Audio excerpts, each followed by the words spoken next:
Well, and you mentioned this being, therapeutic for you, obviously, when you were going through the process. Was it, I guess I wonder to what degree, like, did it help you kind of mend any relationships over the years? Like you said, apologizing to your teammates, but has it led to any phone calls it's just been such an introspective process for you that it's like, man, I should give this guy a call? Or, conversely, you think that so and so is going to read it and then reach out to you to say, hey, like, let's talk about that. Let's bury this hatchet, or let's catch up on this, or let's just reconnect because it's been so long.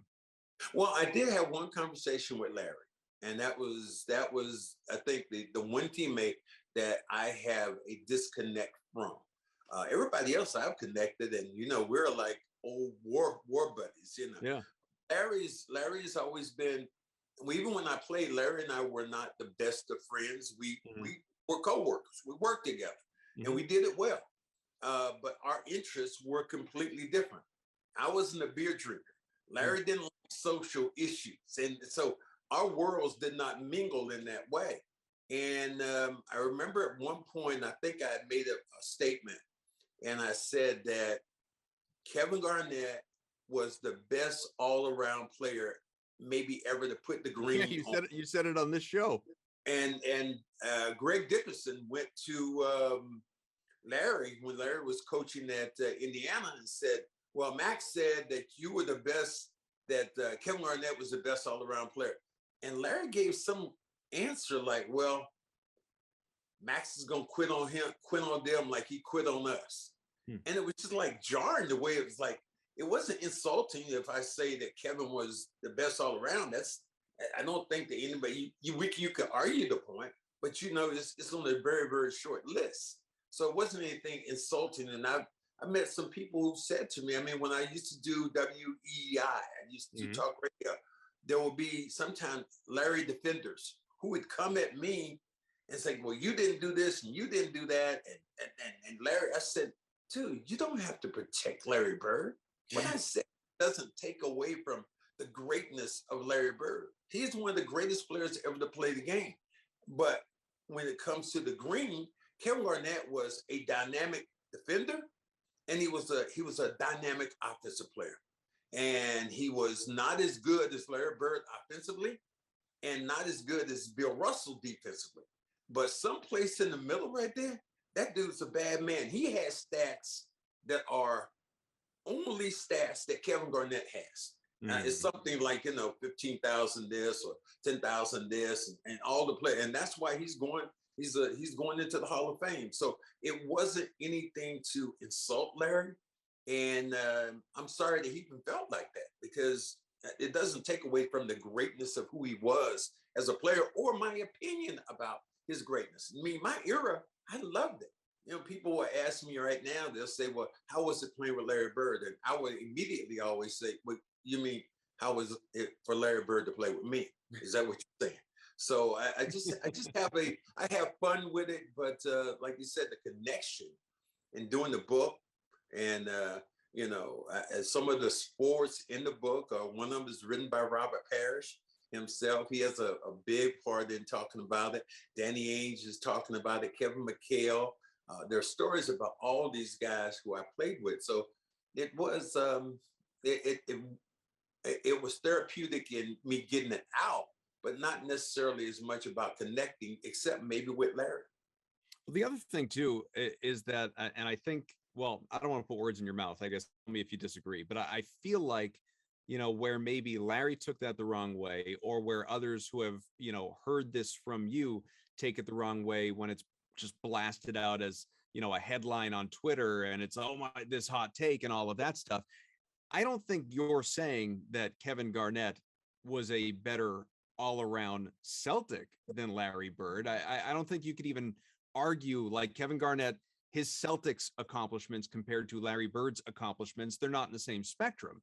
But you could make the claim, which is what I think you're doing, that Kevin Garnett was the better all-around player as compared to Larry Bird in their NBA careers on the whole.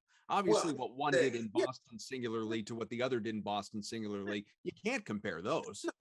No, you can't compare what Larry did for the franchise. That's right. Not it. But just from a standpoint of a player, if you look at their numbers and you look at what they've done. Kevin Garnett is in, but for the totality of their careers, not just Garnett's 6 years in Boston. Yeah, he's in. If you look at Kevin Garnett, he's in essentially almost a league by himself. And then I can go out and say even maybe a more outrageous statement in the fact that if you think about it, was Kyrie Irving, was he the most talented player ever to play on this team, ever to put green on? Best ball handler. Yeah, maybe. Yeah, wouldn't quite go that far, but I think I get what you were getting at. Is there a guard that you look at the Celtics was a better all around offensive guard than Kyrie Irving? It's tough. Okay, I'll take that as a yes. I think that's a yes. You didn't say anything. Like, okay. I was thinking. You got to think about it. I mean, it's not. Yeah.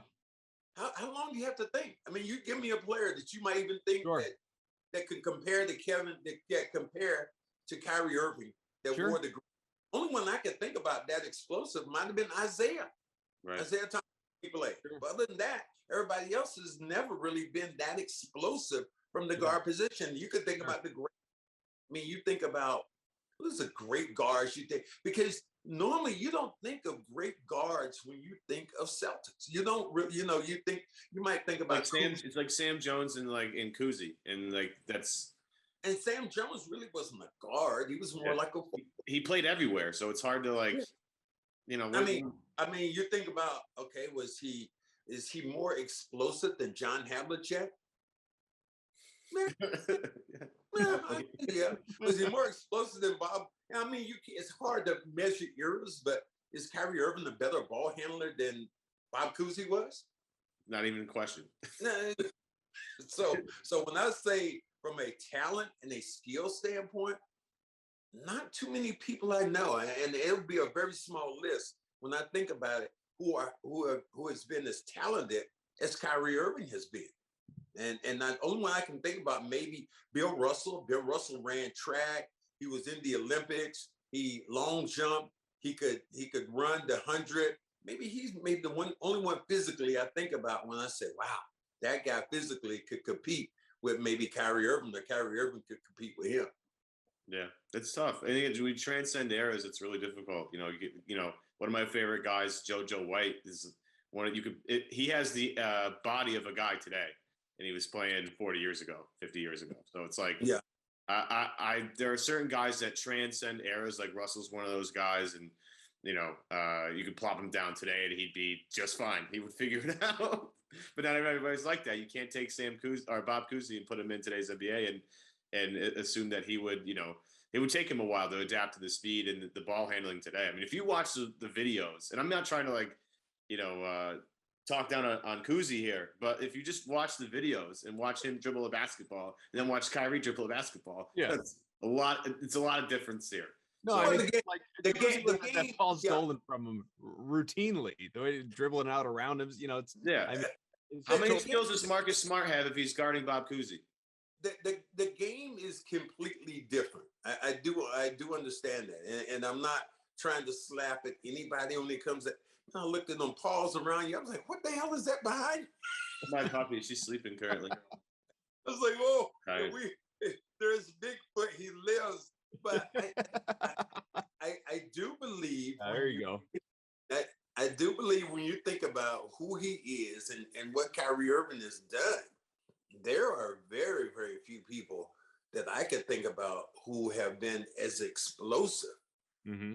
And I remember JoJo White. JoJo White could have played baseball. He got drafted to play baseball. JoJo White could play football. JoJo White was an incredible athlete. But I think about Kyrie Irving with his skill set, his foot speed, his ability to shoot the basketball. There's not a lot of Celtic guards that have ever been like that. As a matter of fact, I can't think of any, maybe other than Isaiah Thomas when he had those brilliant years he had. Yeah, the King in the Fourth and all of that. Yeah, I agree. Max's book again called If These Walls Could Talk, Boston Celtics Stories from the Boston Celtics Sideline.